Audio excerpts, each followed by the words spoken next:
घंटे उत्तर ओडिशा किछि स्थान में हालुका मध्यम धरण वर्षा रेकर्ड कराଯାଇଛି। सर्वाधिक वर्षा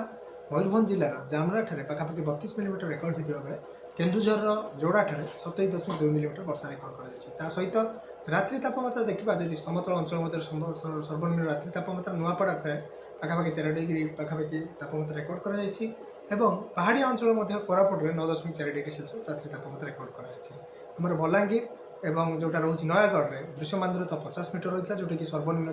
दृश्यमान दूरता रही है। सहित आम कटक ढेंकानाल एवं जो रोच गोपालपुर ये सब अंचल घन कुड़ी दृश्यमान होता आहरी केतक स्थान में हालुका मध्यम धरण कुड़ी दृश्यमान होता। बर्तमान जेहेतु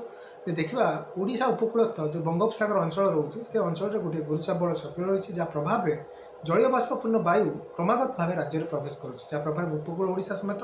उत्तर ओडिशा केतक जिले में कोहला पाग रही और किसी स्थान में वर्षा अनुभूत होती खास करके अनुमान जहाँ रोचे आगामी 7 दिन पर्यंत राज्य में गोटे दुईटी स्थान में हालुका मध्यम धरण वर्षा रहित 3 दिन जाए आम देखा केतक स्थान में घन कुहुड़ी दृश्यमान होवार संभावना रोचे। आसंता 24 घंटे देखा आम रोचे जोटा कि संबलपुर सुंदरगढ़ सहित जो देवगढ़ अनुगुल ढेंकानाल और आमर जो दक्षिण उपकूल ओडिशार किसी जिला और आभ्यंतरण ओडिशार जिले में घन कुहुड़ी रही संभावना रोचे। डे 2 रे उपकूल ओडिशार समस्त जिला गुड़िक घन कुहुड़ी पार्श्ववर्ती जिला गुड़िक घन कुहुड़ी रही संभावना रोचे। ये जो घन कुहुड़ी रही मुख्यतः भाव मध्यरात्रि सकाळ मध्य दृश्यमान दूरता 200 ରୁ 50 मीटर मध्य सीमित रोथबार यातायात असुविधा होबार संभावना रोचे। तेणु जो जानवाहन गुड़िक यातायात करुच्ची से गुड़िक ये कुहुड़ी प्रति ध्यान देवाई आम तरफ सूचना जेहेतु वर्षा